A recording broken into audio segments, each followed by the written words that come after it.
It's got an NFL offer. Don't play with me. I think I'm gonna take it. Aren't you a little too old to be playing football?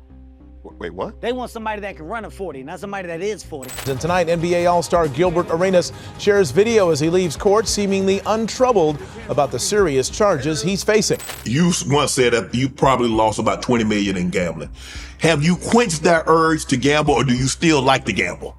I love to gamble. I don't like to gamble. Let's start with something simple. Turn on a basketball game. And by Bet365. Whatever the moment, it's never ordinary at Bet365. An NFL game. I'm a little nervous for all of us here because something happened last week where y'all got dunked on. But look at this. A hockey game. Seasons, and look, this shouldn't be something out of the ordinary for Marner. He's used to having big season. He's a very... Before even the first quarter ends, you're going to see a gambling ad. Before the halftime, you're going to see another, probably featuring a celebrity, probably promising a risk-free bet, probably telling you how easy it is to turn your phone into money. And here's the part people don't like to admit. None of this is accidental. Sports gambling didn't slowly creep into our lives. Bruh, it was installed. And today I want to explain why sports gambling ain't just entertainment. It's the devil. Now, not because it's illegal, not because it's immoral, but because of how it works, who it targets, and what it quietly destroys. For most of American history, gambling on sports was quite hard. You needed a bookie, you needed cash, you needed connections. I think the most important thing to note is that there was a lot of friction. Also, there was obviously stigma, and there were, understandably so, limits. And because of those limits, a lot of people never really fell into gambling. They were just watching the games. But all of that changed when the Fire Nation attacked. I'm joking. All of that changed in 2018. One Supreme Court decision dismantled federal restrictions, and states rushed to legalize gambling. Leagues partnered with sports books, and gambling went from the back alley to the front row. And now it's legal in most states and also some provinces in Canada. Now it's on your phone. Now it's marketed as part of fandom. Sports betting didn't become normalized because people necessarily demanded it. It became normal because, Jesus Christ, all the companies are trying to normalize it. You see it everywhere, in every single ad, every single game. You see sport gambling everywhere, man. It doesn't even make any sense anymore. And we have to understand what exists today isn't traditional gambling. It's really behavioral engineering. You're no more betting on who wins. You're betting on micro events. The next play, the next foul, the next missed shot, the next pitch. 2-minute warning. One more catch. One more catch. One more yard.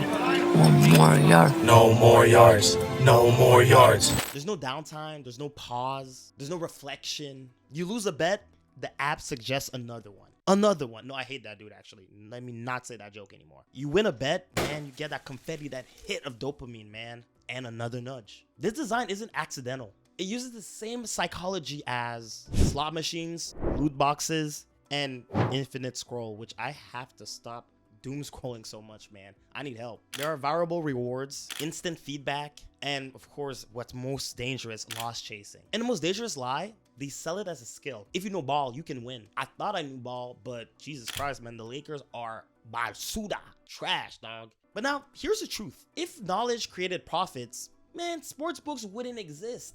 They have an edge on you. You might say you know ball, this, that, and the third. Man, you ain't winning anything. So let's kill the fantasy. You're not betting against other fans. You're betting against an algorithm, real-time data feeds, AI adjusted lines, of course, in 2026, of course AI has to be here. Behavioral prediction models. I mean, the moment you place a bet, the odds shift. The moment a trend appears, it's priced in. The moment you think you found an edge, it's gone. And when you lose, they don't want you to stop. That's how they get their money. They want you to reload. That's why you see risk-free bets, profit boosts, reload bonuses. Over 80% of sports books profits come from a small percentage of users, not casual fans, the compulsive ones. So guys, welcome back to my channel. Thank you for clicking on the video. And today we're going to talk about why sports gambling, it's the devil. Roll that intro.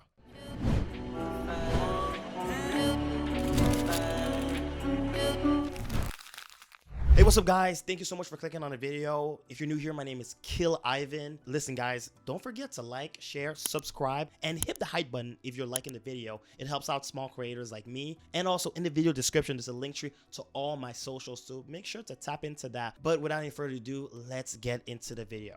Now here are facts that matter more than opinions. Sports gambling is increasingly replacing investing, not supplementing it. Since legalization, Americans have waged hundreds of billions of dollars on sports. Recent research has showed that people are now betting more on sports than investing in the stock market. And for young people, and you know, I also have to give a spin because I'm a black dude. I want to know how it affects my community. And of course, it's affecting my community. Y'all are feeling it too, but it's really dangerous for black millennials and Gen Z. This is critical because already know that traditional wealth building tools have never been equally accessible. If you come from a poor socioeconomic framework already, it's tough to invest. So of course, sports gambling might seem like a way to make it out. It's easy. It doesn't always take a lot of money. And if you hit it big, you might make it out, man. But that's not how it works for the majority of people. It's noted that only 58% of black Americans participate in the stock market, and only 25% say investing is the primary way of building wealth, compared to 58% of white Americans. And it's really important to say this gap isn't cultural ignorance. It's structural exclusion, bro. Like I said, if you've never invested, if you were not even able to buy a home at the time,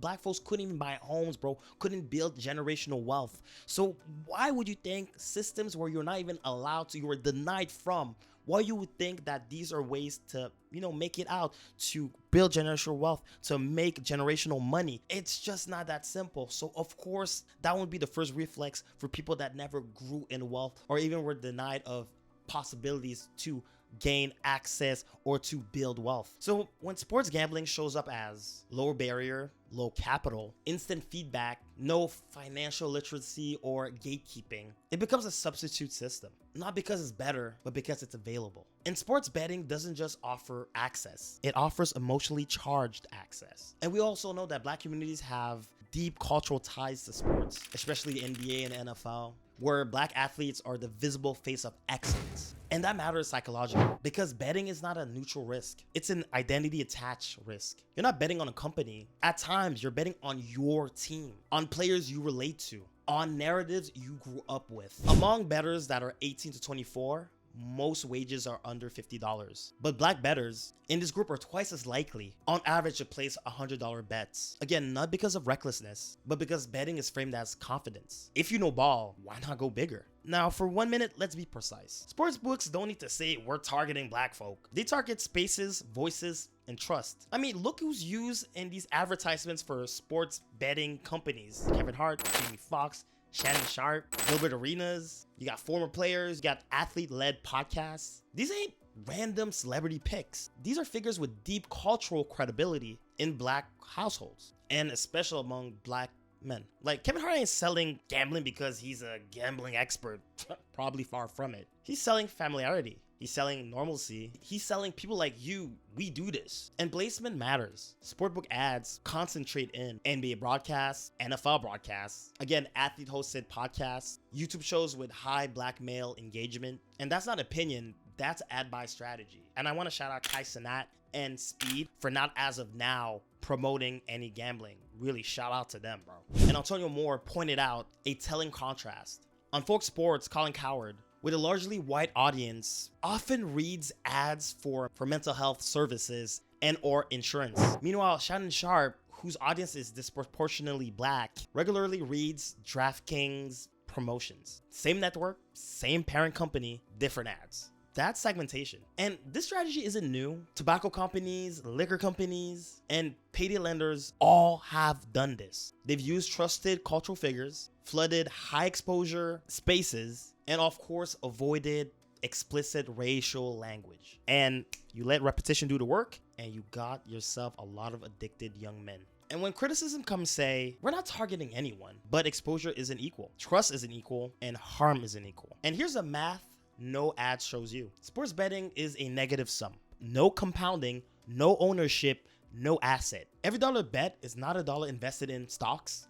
businesses, real estate, emergency savings. When this behavior concentrates in communities that are already facing a wealth gap, the result isn't just personal loss, it's intergenerational drag. Small frequent losses, emotionally amplified, repeated for years, that's wealth extraction, but quietly. Now, the industry says most people gamble responsibly. That's kind of true, but the business model depends on the minority that doesn't. Gambling addiction has one of the highest self-deleting attempt rates of any addiction.